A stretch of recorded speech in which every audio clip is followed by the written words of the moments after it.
Shalom. మహిమ అంటే ఏంటో మీకు తెలుసా? అది ఎలా వస్తుంది? టుడే మై ఫ్రెండ్, ఈరోజు దేవునితో ఏం మాట్లాడుతున్నా, తన యొక్క వాగ్దానం ద్వారా నీకు ఎలాంటి వాక్యాన్ని నువ్వు ఎలా అర్థం చేసుకుంటున్నావు? తన దేవుడి యొక్క బైబిల్ గ్రంథం ద్వారా దేవుని యొక్క వాక్యాన్ని నువ్వు ఎలా అర్థం చేసుకుంటున్నావో, దేవుడు నీతో ఏం మాట్లాడుతున్నారు ఆ యొక్క వాగ్దానం ద్వారా. The book of chapter psalms 96 and verse 6 చెప్పేది ఏంటి అంటే, ఘనత ప్రభావంలో ఆయన సన్నిధిని ఉన్నవి, బల సౌందర్యములో ఆయన పరిశుద్ధ స్థలములో ఉన్నవి. Honour and majesty are before him, strength and beauty are in his sanctuary అని దేవుడి యొక్క వాగ్దానము తెలియజేస్తుంది. దేవుడి దగ్గర ఏమంటున్నాయి అని అంటే, నా దగ్గర ఘనత ఉందని అంటున్నారు. ప్రభావం అనేది నా దగ్గర ఉందని దేవుడు అంటున్నారు. బలము ప్లస్ సౌందర్యములు నా దగ్గర ఉన్నవి, నా పరిశుద్ధ స్థలములో ఉన్నవి, నా యొక్క చర్చిలో ఉన్నవి. నన్ను నమ్ముకున్న వారికి ఏ మేలు కొదవలేదో. ఘనతనిచ్చువాడను నేనే. మనిషికి ప్రభావం మీన్స్ స్ట్రెంత్ను, జ్ఞానమును, బుద్ధిని, తెలివితేటలను మనిషికి ఇచ్చువాడను నేనే. అవన్నీ కూడా ఆ మనిషి బలహీనత చెందినప్పుడు మనిషికి బలమును ఇచ్చువాడను నేనే.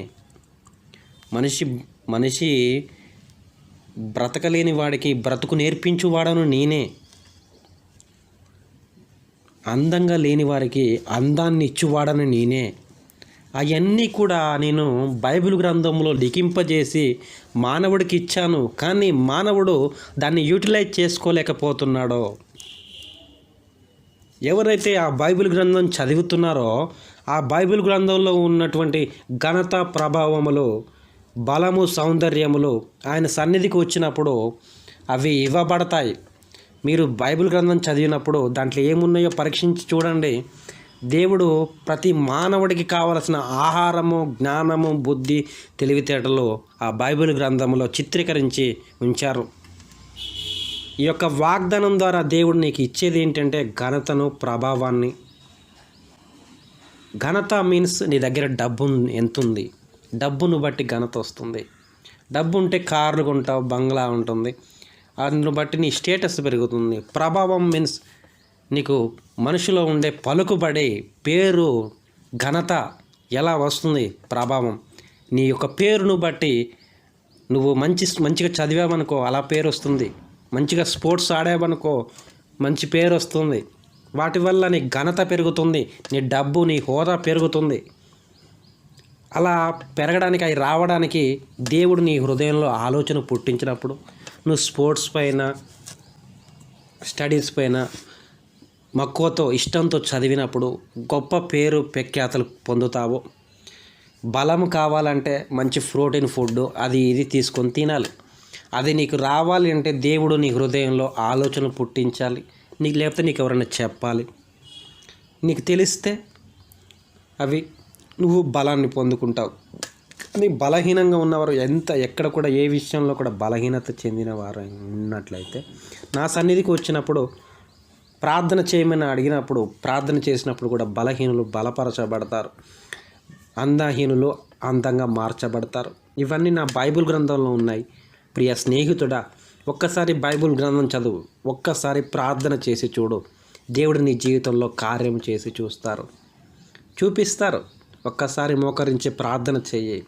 దేవా, నన్ను నడిపించు, నన్ను విడిపించు, నన్ను గొప్ప చేయి, నన్ను ఘనపరచు, నాకు సౌందర్యాన్ని, అందాన్ని ఇవ్వు ప్రవ్వా, నాకు బలాన్ని ఇవ్వు, బలహీనంగా ఉన్నాను, నాకు బలాన్ని ఇవ్వు ప్రవ్వా అని ప్రార్థన చేసి చూడండి.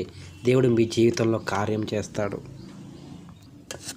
ఫర్ ఎగ్జాంపుల్, నాకు స్పోర్ట్స్ అంటే చాలా ఇష్టం, పాటలు పాడడం అంటే కూడా చాలా ఇష్టం. అలా ఉన్నప్పుడు, స్పోర్ట్స్ అంటే ఇష్టమైనప్పుడు దేవుడు నా హృదయంలో ప్రేరేపణ కలిగించేవాడు. ఇది చెయ్యి, నీకు లైఫ్లో బాగుపడతావు, ఇది చెయ్యి అని నాకు ప్రేరేపించేవాడు. క్రికెట్ విషయంలో ప్రేరేపించేవాడు. నేను క్రికెట్ ఆడాలి అన్నట్టుగా నా హృదయంలో చెప్పేవాడు. క్రికెట్కి వెళ్ళే విధంగా నేను చేసేవాడు. నన్ను ఎప్పుడు క్రికెట్ ఆడుతూ ఉండేవాడిని. నాకెందుకో తెలియదు, అలా ఆడుతూ ఆడుతూ నేను క్రికెట్ ఇండియన్ టీంలో ఆడాలని ఆశ పుట్టింది. ఫర్దర్గా నేను చాలా కష్టపడి హార్డ్ వర్క్ చేస్తున్నాను. దేవుడు నన్ను ఆ స్థలంలోకి, ఆ ఉన్నతమైన స్థలంలోకి తీసుకెళ్తానని చెప్పి మాట ఇచ్చారు. అందుకు నేను కష్టపడుతున్నాను. నాతో పాటు ఇతరులు కూడా కష్టపడుతున్నారు. కానీ కష్టపడ్డ వాడికి ఫలం వస్తుంది. దేవుడు నాకు పేరు ప్రఖ్యాతలను ఇస్తాను అని చెప్పేసి వాగ్దానం ఇచ్చారు. అది చేస్తున్నారు. అదేవిధంగా బలాన్ని, స్ట్రెంగ్త్ను, జ్ఞానమును, బుద్ధిని, తెలివితేటలను, సౌందర్యాన్ని ఇస్తానని చెప్పేసి ఆయన నాకు మాట ఇచ్చారు. ఆయన సన్నిధిలో అది చేశారు కూడా. మీరు కూడా ప్రార్థన చేయండి. మీరు ప్రార్థన చేసినప్పుడు దేవుడు మీ జీవితంలో కార్యం చేయక మానరు. మనిషికి సౌందర్యము ఉన్నప్పుడు ఆ మనిషి హెచ్చించబడతారు. సౌందర్యం ఉన్న వాళ్ళని అందరూ ఎక్కువగా చూస్తూ ఉంటారు. డబ్బున్న వారిని ఎక్కువగా చూస్తారు, వాళ్ళకి ఘనతనిస్తారు, పేరు పెట్టి పిలుస్తారు. అలాగా ఘనతలు వస్తాయి. అలా ఉన్నప్పుడు నువ్వు కష్టపడిన దాన్ని బట్టి నీకు అట్లా ఘనపరచబడతారు మీరు.